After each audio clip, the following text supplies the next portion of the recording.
Sports Illustrated just opened a new store right in your own living room with a large selection of the newest, hottest, and most unique sports merchandise and entertainment releases. At the Sports Illustrated store, you can get the best sports videos like Michael Jordan Airtime.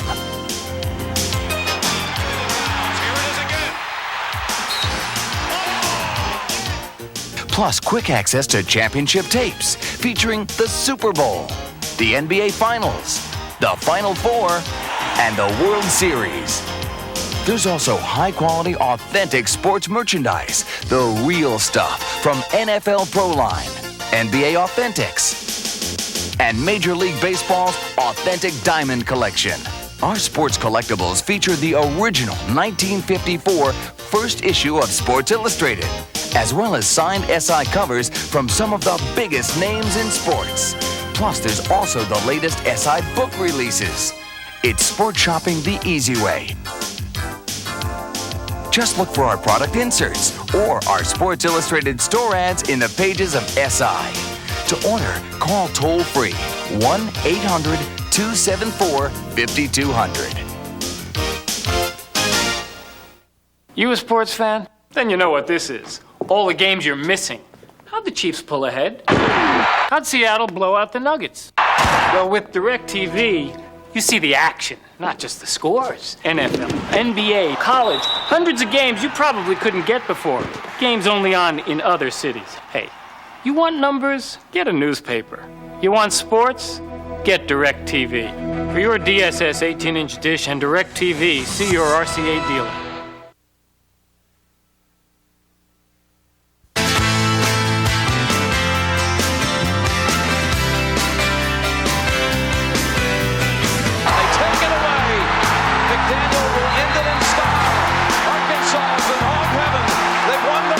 It was a year of first ever championships for some, while other teams repeated, and still others repeated, and repeated, and repeated.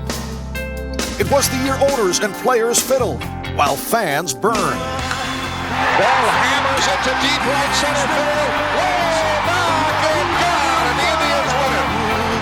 Won't forget these days.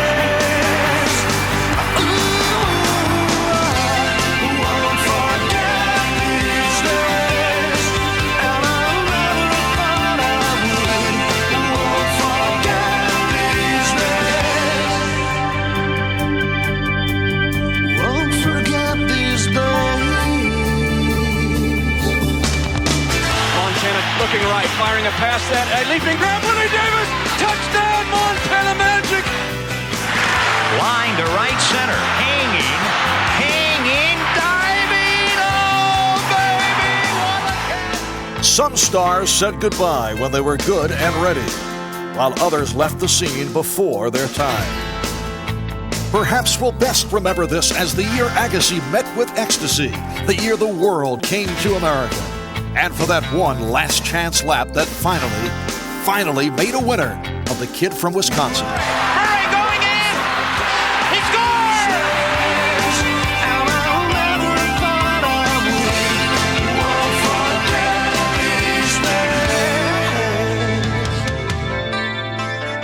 Yes, we remember it well.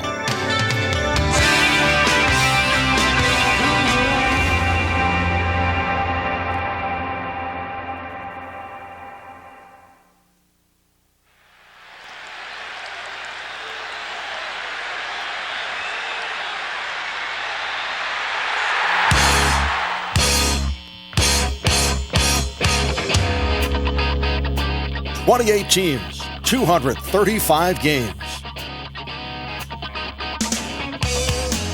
How many miles of bandages? Freddie broke his nose. That's what's the matter when he broke his nose. He never had a good nose anyways. Throws on the run. He got his own deflection, and he's down to the 2-yard line. How you doing? Sorry, got in the season a little bit late. But I think we can put this thing together, go on and win it all. Run right through the back of him. I mean, run right through the middle and out the back.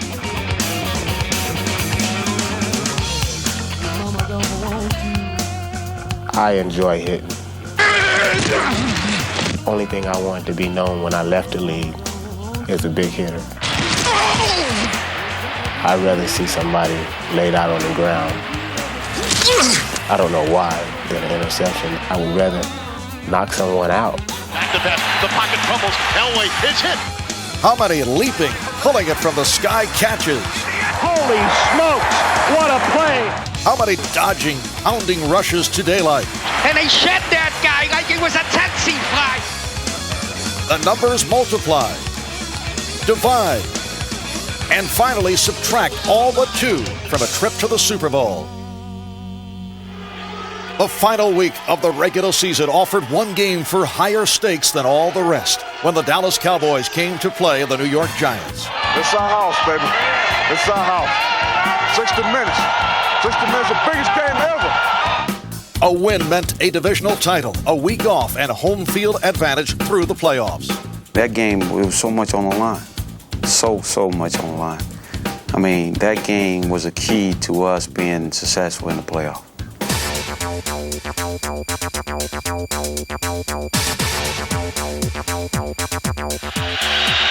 yards, good snap. The hold is up. The kick's on the way. That's it. He made it. Cowboys win. What a great game. And the Giants, with Phil Simms, came within an overtime period against Dallas of winning home field advantage through the playoffs. Then who knows what could have happened. Over in the AFC, the Buffalo Bills were gunning for their 4th consecutive Super Bowl appearance. But Joe Montana was looking for a repeat performance of his own and redemption. It looked like a dream game was shaping up in Atlanta, Joe leading his new team against the 49ers that rejected him. A young Montana matchup against fairly porous defenses. It would have been a Super Bowl for the ages. The general public probably did want to see a Montana Young matchup, and had we not have made it, then I would have loved to have seen that matchup as well. Kansas City met the NFL's hottest team in Houston. The Oilers closing out the regular season with 11 straight victories, some said due to Buddy Ryan's defense. The fun thing about playing against Buddy Ryan is that he's the kind of guy that's just going to keep coming after you and after you and after you until you prove that you can beat him at that. But in the end, if we can make 1 or 2 big plays, then that's going to be the key to the game. He's in for a touchdown. For that guy to have the presence of mind to spike the biggest catch of his life right into Buddy Ryan's snout, I mean, it was just perfect. Kansas City went on to whip the Oilers 28-20 before falling in Buffalo. Montana knocked out of the game in a 30-13 loss. Montana, Yes, who's down? He's down. Montana is down. He was hit hard, and he's holding his head as if maybe he's dazed a bit.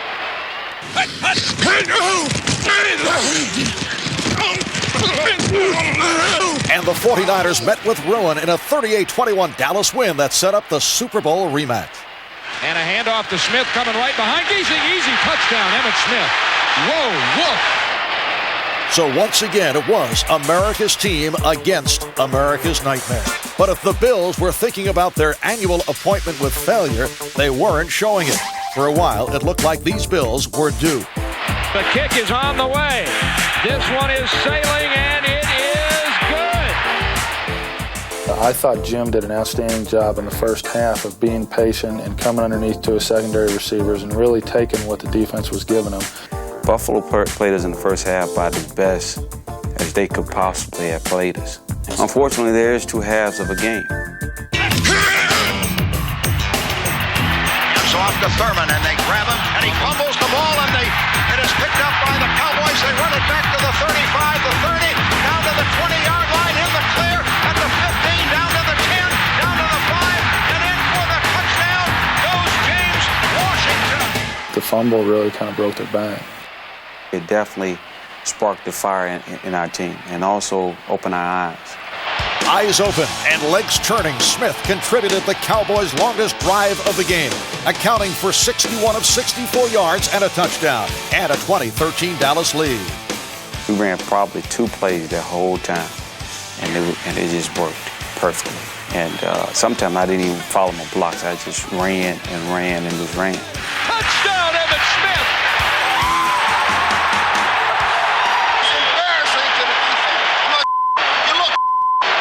You can't tackle like the tackle.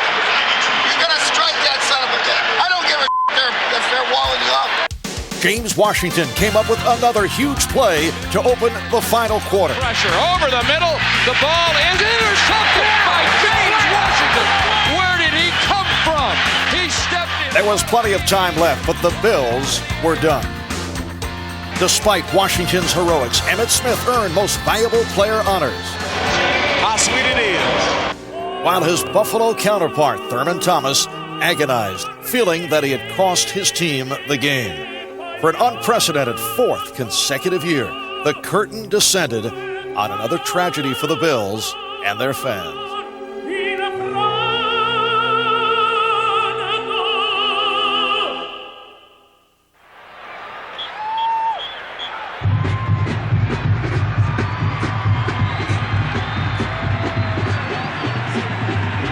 This was the year it was supposed to be different. I don't know. We'll just have to see. We got the same number of losses.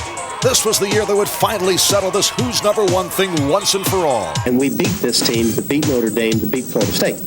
This was the year it turned out all wrong yet again.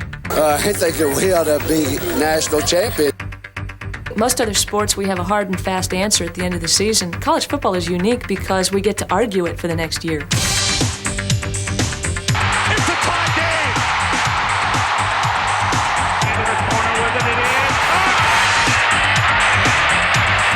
Trouble, dumps it off, and it is caught for a touchdown. Every college football season ends with the promise of a new year and the hangover of unresolved endings. This season's unfinished business started in South Bend, Indiana. In a little contest they decided to call the game of the century. The ball is loose, and Notre Dame has it. Dives for a touchdown.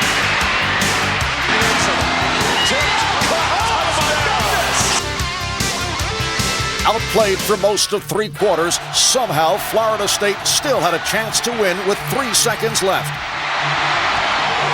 Knocked away. Sean Wooden.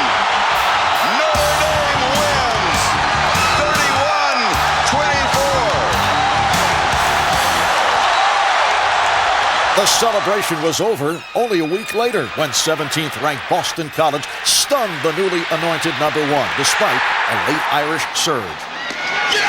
Touchdown, Dawson! They managed a miracle. You know, they managed an absolute, unthinkable, unforeseeable miracle.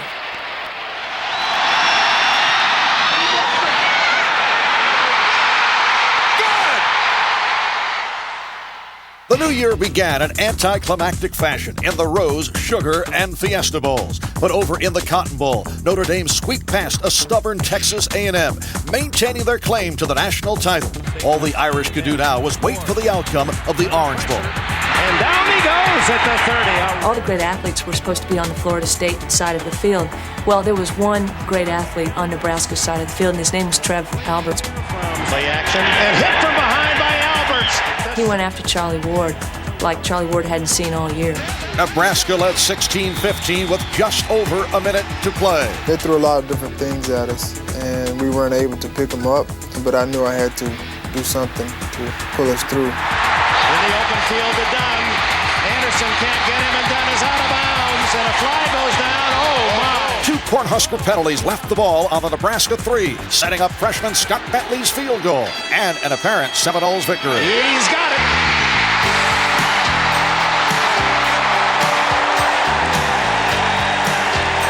But Florida State coach Bobby Bowden had left too much time on the clock, and Nebraska's Tom Osborne took advantage. And Bell tackled with 1 second to go.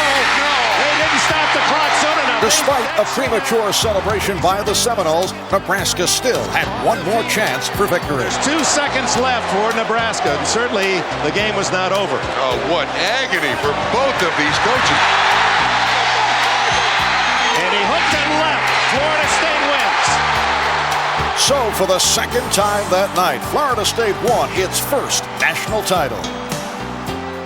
You know, then we come to find out that a number of Florida State players were involved in accepting some goods and perks that aren't permitted to college football players. They're confronted with some potential very serious violations of NCAA rules. Heisman Trophy winner and All-American Charlie Ward wisely steered clear of any involvement but remains affected by the aftermath. Florida State can't take the blame for certain individuals, even though they attend that school. Every person should be accountable for their own actions. I think that people view it as a tainted title.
You didn't know what to expect. We'd win 2 games and maybe drop 2 spots in the poll.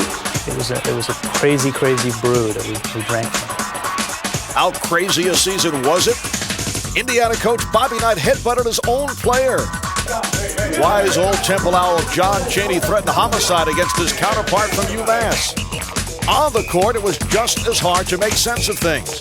It seemed as though everyone got to try the #1 ranking on for size, although some enjoyed the fit for only a week. This year's NCAA tournament was wide open. It's called March Madness, and it's crazy. Right from the tip-off, it was time to round up the usual upsets. But it was over in the East bracket where Boston College really put the madness into march, shocking the #1 seed defending champion North Carolina. Wallace with a 3.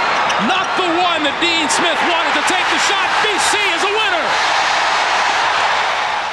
The Eagles would pull off another stunner, sending Bobby Knight's Hoosiers home early.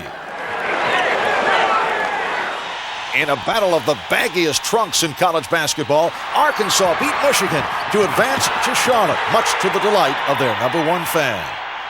And Coach Mike Krzyzewski led his Blue Devils into the Final Four once again, his 3rd championship game in 4 years. We're playing them in their backyard, and they've already been there many times. And I'm saying to myself, can we win this thing all the way? We knew that Arkansas would come after us defensively very hard. They were deeper and a little bit more athletic, more physical than we were. Beautiful block by Hawks. Grant Hill fell right on his rump. He has to come out of the game or Mike Krzyzewski has to call a timeout. Grant Hill got up off the carpet and continued to play just about as well as he could. Lang open. Beautiful passing by Hill. The Hawks quickly asserted themselves, executing all facets of their game and working the ball inside to Corliss Williamson. when we were able to make some shots, the floor opened a little bit better. And as the floor opens, Corliss becomes very dangerous. And it's very difficult to pay attention to guys when you got to pay attention to Corliss Williamson.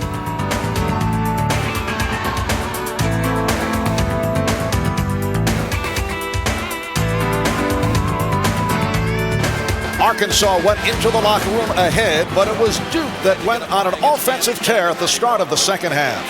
Backing him in, and Hill stripped it away. 3-on-1 Duke to Lang.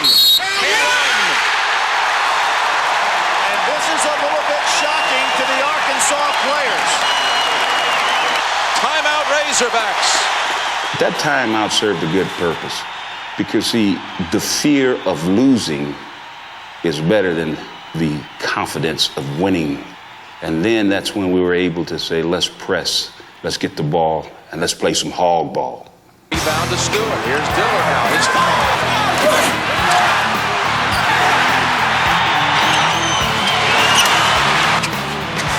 Over the next 9 minutes, the Hogs outscored the Blue Devils 21-6, led by a defense that forced higher turnovers and wore down Duke's key players, especially All-American Grant Hill.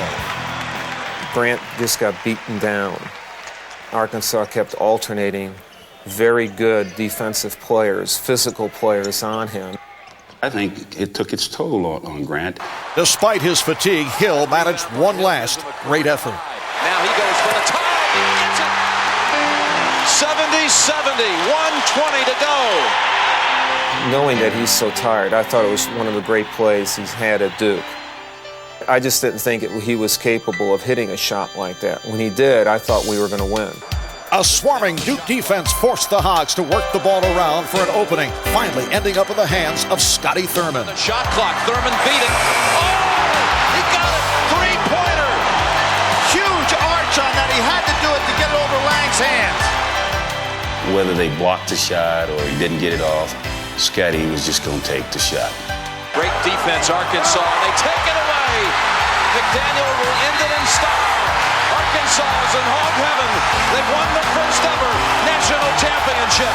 Corliss Big Nasty Williamson voted the Final Four's most outstanding player and led Arkansas to its first national title. Maybe the sanest result of this crazy college basketball season.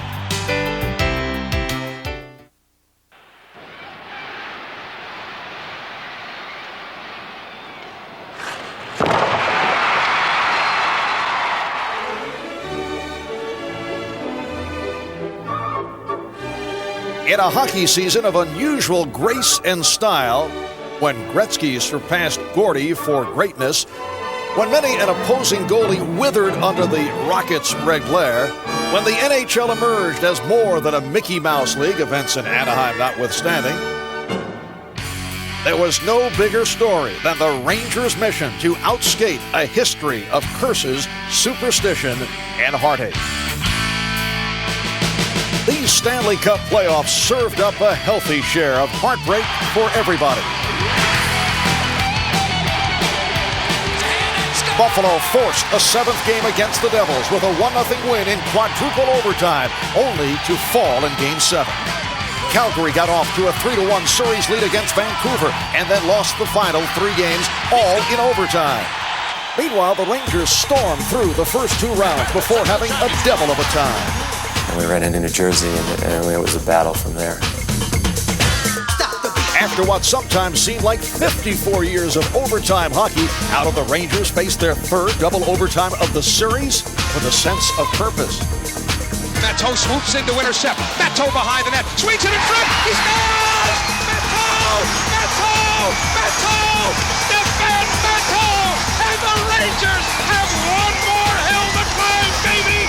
Those were unbelievable games. Over in the Western Conference, the Vancouver Canucks continue to surprise everybody thanks to an immovable object in front of the net and an unstoppable force behind the puck. Kurt McLean and Pavel Bure had led their unlikely team to the finals.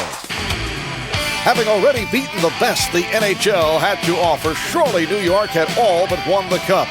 You gotta believe, you gotta be kidding, these were still, after all, the New York Rangers. Craig Adams scored! The Vancouver Canucks have won it in overtime, 3-2. briefly became a showcase for two of the best talents in hockey. The other players were beginning to melt into the background. It really was.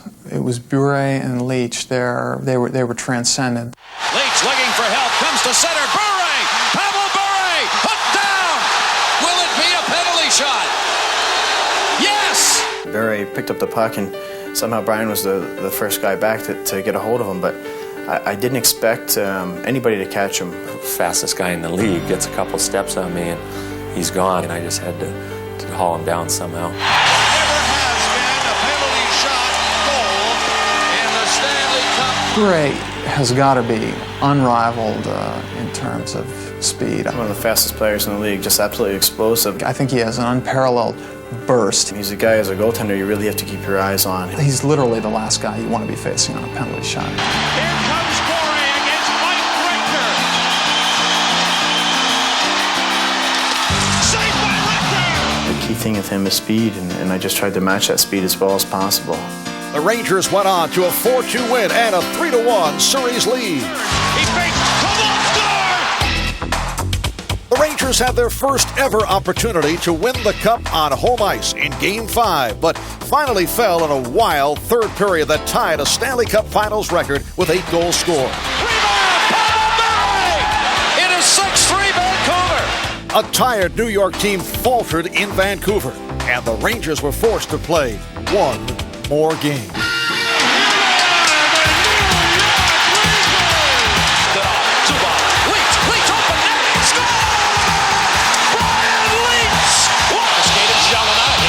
Checked by Leach.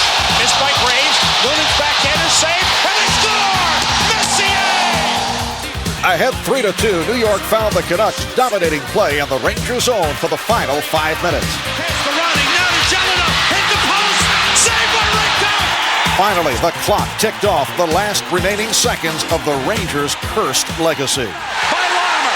Another icing call. Yes. Yes. No. They wave it. They whistle it. 1.1 left. It is not over. It certainly seemed to me that the game was over, and Brian and I looked at each other, and he said, "Do you believe it? We won the Cup." I put a big bear hug on him, and I feel someone else jump on me, and I'm waiting for this big pile of people to knock me over. That was it. There's no one else around, and everybody else is on the bench getting ready for the icing that was just called. 0.6 on the clock. Here it is. The waiting is over. The New York Rangers are the Stanley Cup champions. And this one will last a lifetime. No more curses. This is unbelievable. It's why you put the skates on when you're a little kid. It's something you dream about all the time.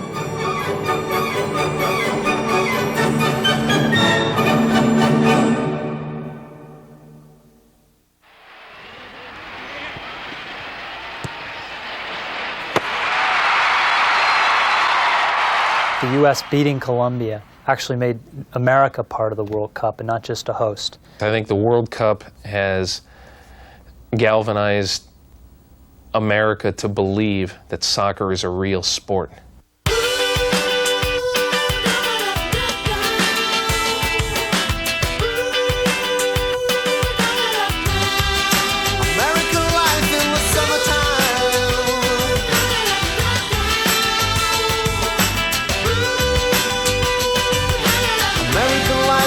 Summertime, American life in the summertime, American life in the summertime ain't for me.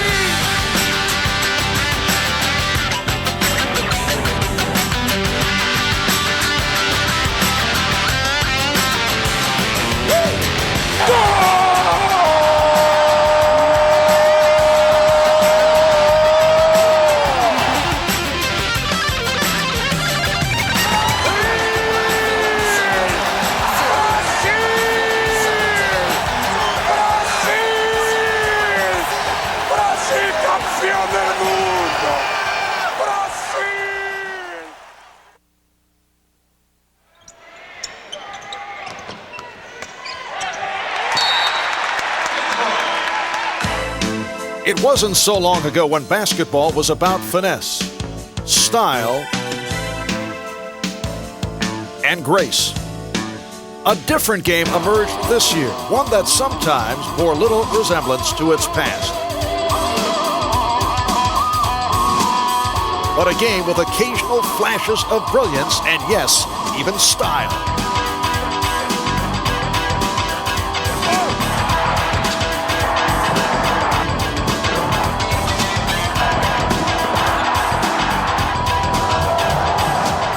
For the first time in about 15 years, there was no great star that kind of transcended the game. No Magics coming down and making no-look passes. There was no one gliding to the basket. There weren't as many Jordans out there. When you thought of Chicago with Michael Jordan and Scottie Pippen, you thought of grace and elegance and style. You think of the New York Knicks, you think of bruising defense. Not even the Knicks' vaunted defense could hold off a runaway Rockets team in an early season preview of the championship series. New York was Houston's 15th straight victim as the Rockets won 22 of their first 23 out of the gate.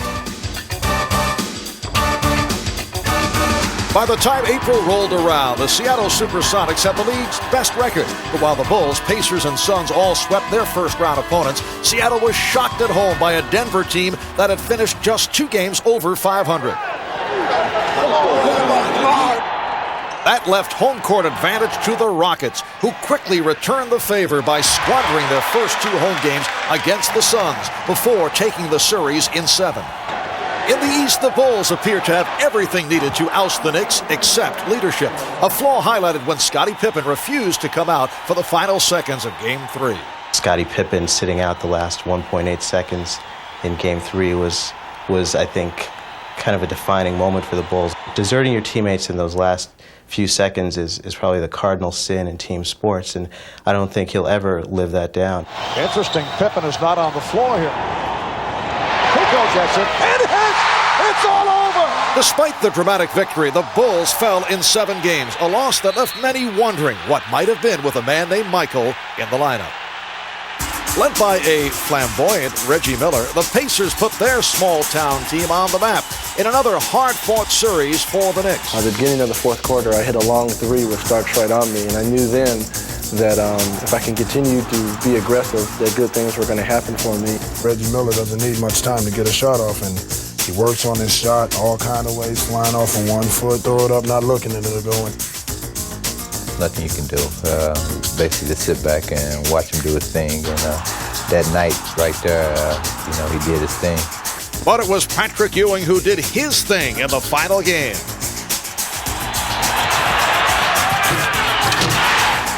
Ewing's dunk was the final nail in the coffin for the Pacers, and it was really the crowning moment in that series for both Ewing and for the Knicks.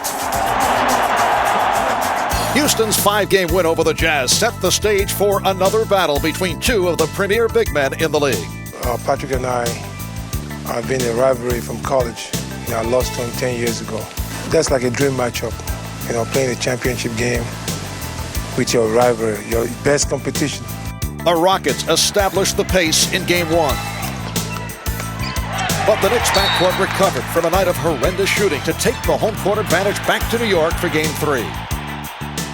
We know that New York is a physical and a very good defensive team. So we have to be patient on offense, take good shots. With all the focus on the Olajuwon-Ewing matchup, a mere rookie would for a moment at least rise to eclipse both stars. Here's Gasol for 3! I think the whole building knew that Hakeem was going to get the ball at that particular time. The Knicks left me open at the top of the key. I just took the open shot, and I made the open shot. The Knicks' physical play finally took its toll in Games 4 and 5. We just went reckless on the boards. We was getting second, third, and fourth shots and fumbling. We were getting all loose balls, and I think that made the biggest difference. And the Rockets returned home facing elimination. New York's erratic backcourt was clicking again. John Starks carried the team with inspired play and 3-point bombs.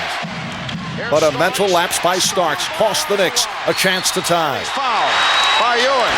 The Knicks are over the limit. On the final play, Starks had one last chance to win it all. It was a play for me to get the ball and either take it to the basket or go for the win.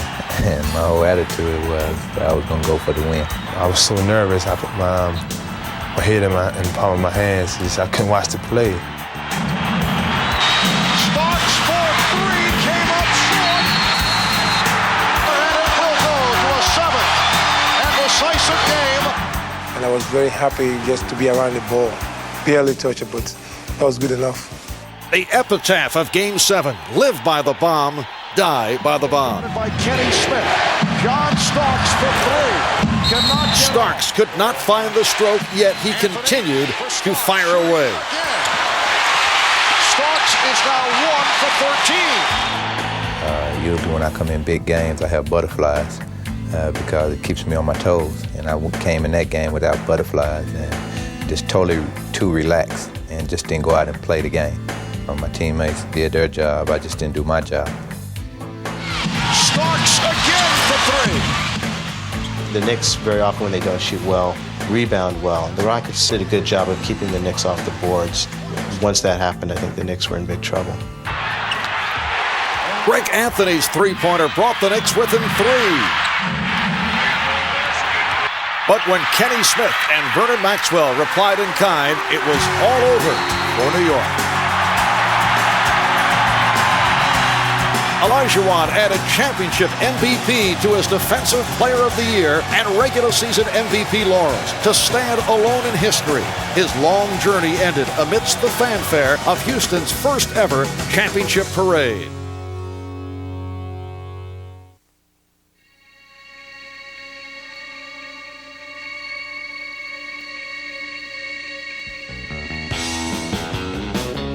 In a year when the chest bump replaced the high five, when the Heisman Trophy winner was selected in the NBA draft but not the NFL, we were reminded that every sports year leaves us with its share of head-scratching moments. Michael Jordan began the year believing he could play baseball. As the Bulls headed north, Jordan headed south of the Mendoza line. The spirit is willing, but that slider is still tough to hit. Tanya Harding cast her own bizarre version of The Bodyguard. After months of Nancy and Tanya and Gillooly and Eckhart and Stan, America's great national nightmare mercifully ended when Oksana Bayul cried over her goal. Just in time, there was Jordan chasing another dream on the slopes at Lillehammer. Two famous child stars of the 70s squared off when the Partridge Family's Danny Bonaducci outpointed Donny Osmond in the oddest match this side of Michael and Lisa Marie. Jordan suffered another disappointment as the Blackhawks fell in the first round of the Stanley Cup playoffs. As if the NBA postseason wasn't ugly enough, Madonna set her sights on San Antonio's spur of the moment, Dennis Rodman. Would they produce a material worm? The playoffs couldn't have been further from Michael Jordan's mind as he tried his hand at World Cup soccer. Cincinnati owner Marge Schott told an engrossed audience only fruits wear earrings. The LA Dodgers responded by showing up at Riverfront Stadium sporting the latest in fashion accessories and pasted the Reds 10-3 and 6-4. As the NFL opened training camp, the Bears welcomed Michael for yet another job opportunity. Jimmy Johnson won his second straight Super Bowl and then left the Cowboys. Mike Keenan brought the Rangers to their first Stanley Cup in 54 years and then fled to St. Louis. Carlos Alberto Pereira coached Brazil to the World Cup and then quit. Maybe it's a good thing for some baseball managers somewhere that there was no World Series to be played in this oddest of sports years.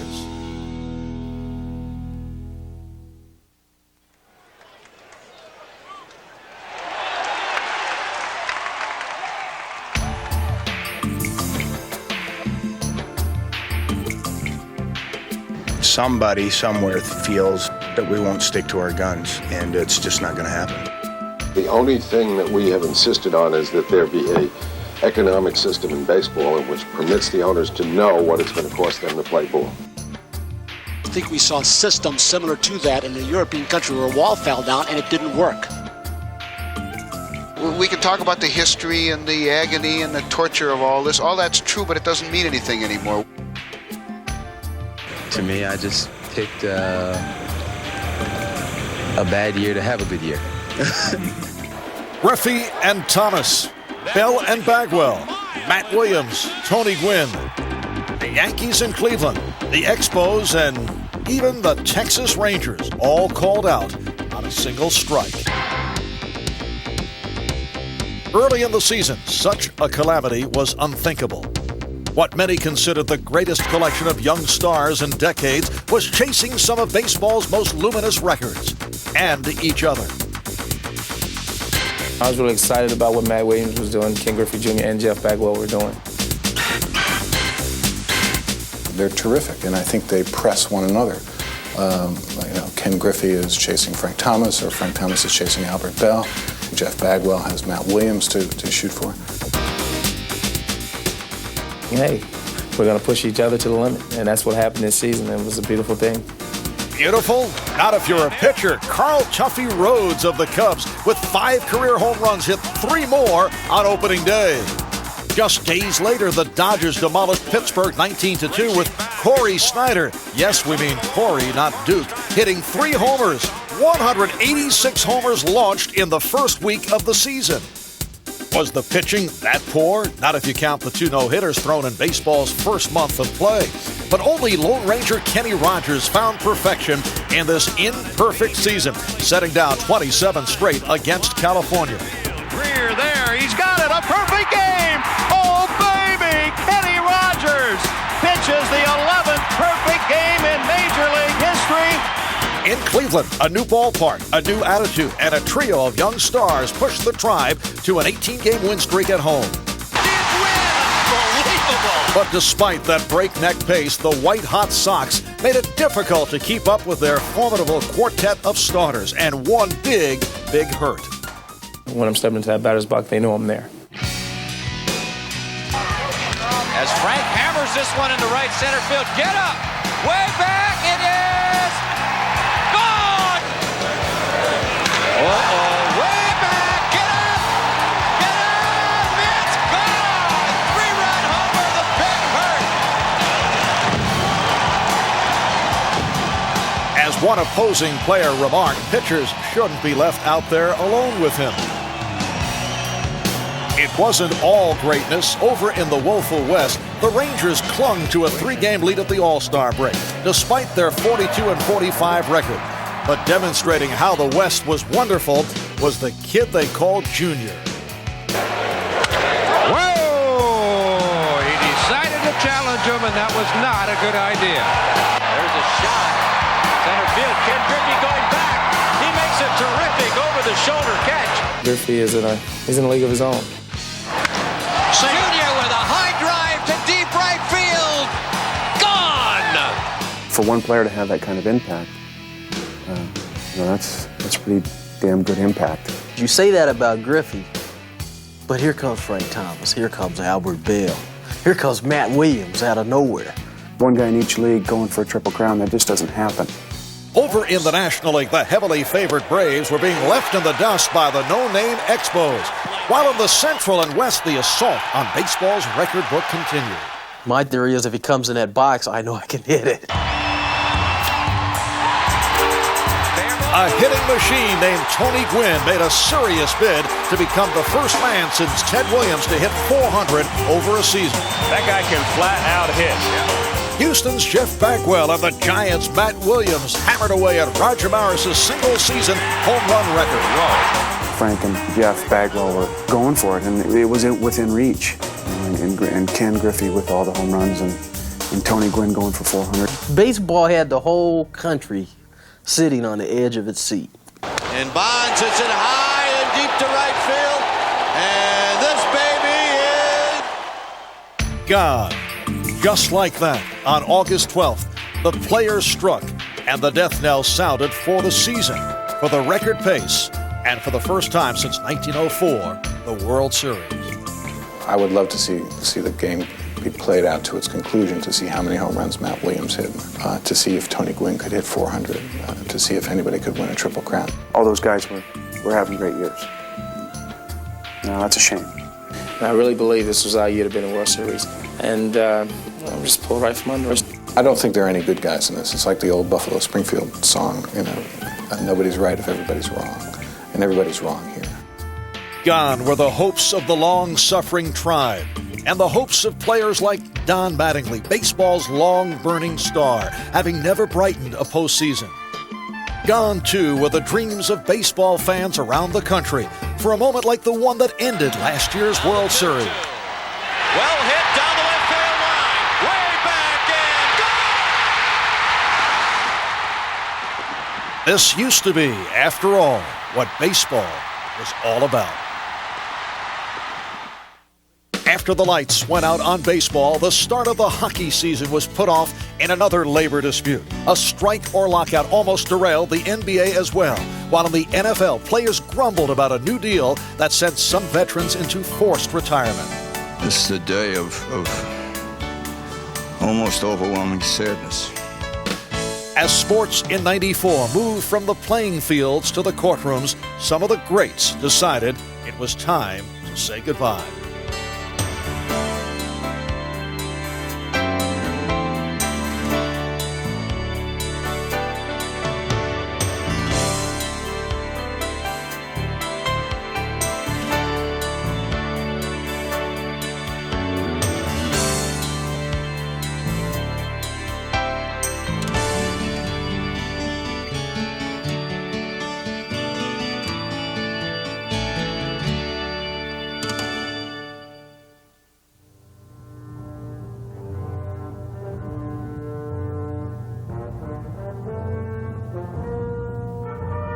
When we look back on 1994 with its strikes, lockouts, and empty stadiums, it won't be a pleasant memory for many sports fans.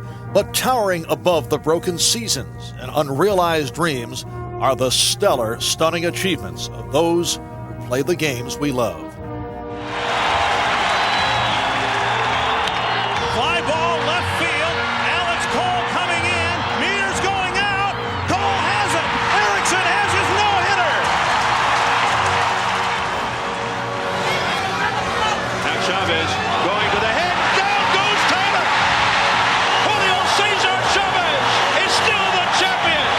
He has won the rematch. It's from about 75 feet.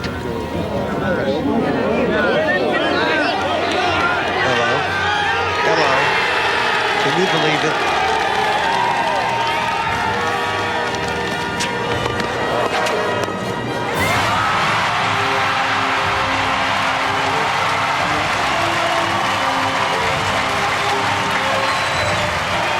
He is going all the way, and hopefully will break this record. He's checking the board. He knows.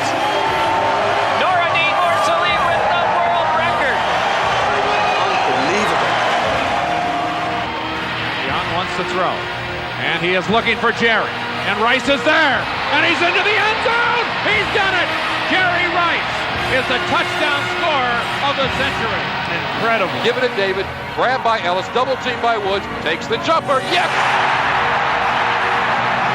71 for David Robertson. Julie Crone aboard, has the lead by a length and a half. The entry mates are 1-2. They come for the line. Julie Crone returned yesterday. Today she returns to the winner's circle. Here's the shot, Charlotte Smith. Charlotte Smith makes the shot of her young life. Swinging a drive into the gap in left center field. And up against the fence. This could do it. Being waved home is Gwynn. They got a play to Rodriguez. Safe. And the 6-game drought is over for the National League. Lets it go. He's got 3 people down there. The ball's up in the air. Caught. Touchdown. Caught by Westbrook for a touchdown. Yes, we remember it well. Incredible.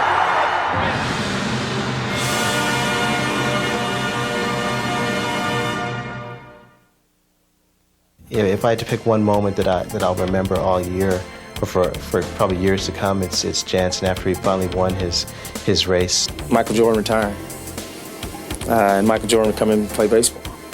I think those two together had to be the biggest moment. The biggest moment for me, and I'm not trying to stick daggers all over my body, was Scottie Thurman's shot. When Scottie Thurman threw in that shot, I think we had our biggest moment of the season. It was a great moment when I saw the Rangers win the Stanley Cup. You know, I was right downstairs. Oh, the New York Knicks. I just thought it was amazing. The United States beating Colombia in the World Cup, I think that was a defining moment. Just the critical mass that soccer achieved this summer. To me, the biggest story is the home runs. Guys being able to hit home runs and almost seemingly at will. Beating Giants in the Meadowlands and watching Emmett lay his guts out for the program. To see Bonnie Blair continue to dominate everything. I probably think the indictment of O.J. Simpson on 2 counts of murder. O.J. Simpson's arrest. I think it's the last blow to the idea of the virtuous athlete. Well, it'd have to be Jimmy's departure. Valley Ranch was not big enough for the two of them, and one of them had to go, and it wasn't going to be Jerry. So if there was something bigger than that, I missed it because I was in Maui somewhere.